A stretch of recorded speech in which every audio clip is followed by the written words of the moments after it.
Ito yung pinakamurang Suzuki Raider R150 ngayon na available sa market mga paps. Ayan o, nasa 40,000 pesos na lang yung bentahan nila.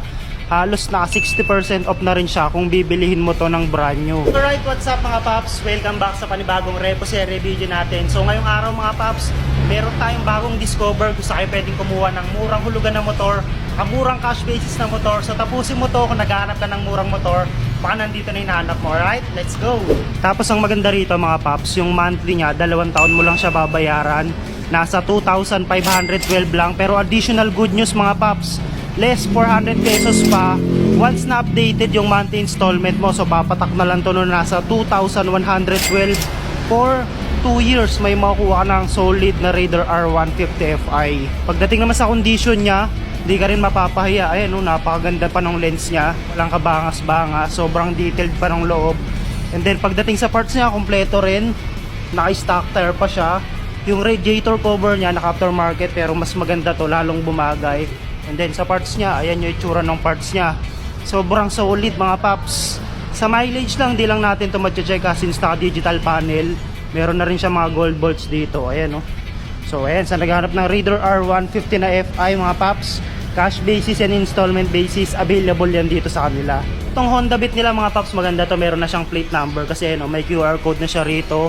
So itong Beat na to, payable naman siya ng 3 taon. Ayan. Mag-down ka lang na nasa 1,500 pesos and then magmamonthly ka ng nasa 2,009 pesos. Pero yun yung kagaya na sinabi natin, ang good thing dito, less 400 pesos pa to. So parang magiging monthly mo na lang nito nasa 1,609 for 3 years. May makukuha ka ng Honda Beat na 110 Fi. So pagdating sa condition, sa kulay ng pintura niya, almost napaka-goods din since nandito siya sa loob ng kasa. So pagdating sa headlight lens niya, ayan yung itsura ng headlight lens niya, wala namang bangas. Sa gulong naman nito, naka-aftermarket pero makapal pa, so okay pa rin to.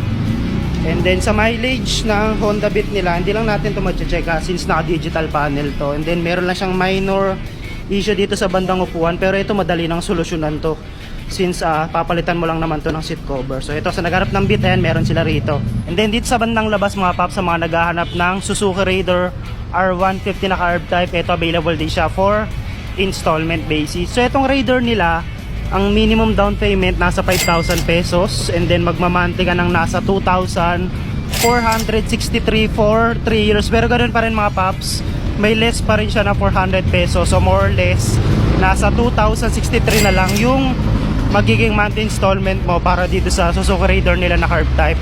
So sa issue, as we can see naman, wala siyang leg shield tsaka araro. Tapos itong kanyang headlight lens, medyo malabo na. Pero sa monthly installment niya kasi mababa na ito masyado.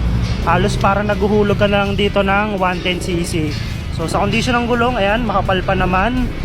And then sa mileage, syempre hindi natin ito matche-check mga paps since naka-digital panel pa rin to. Tapos naka ano na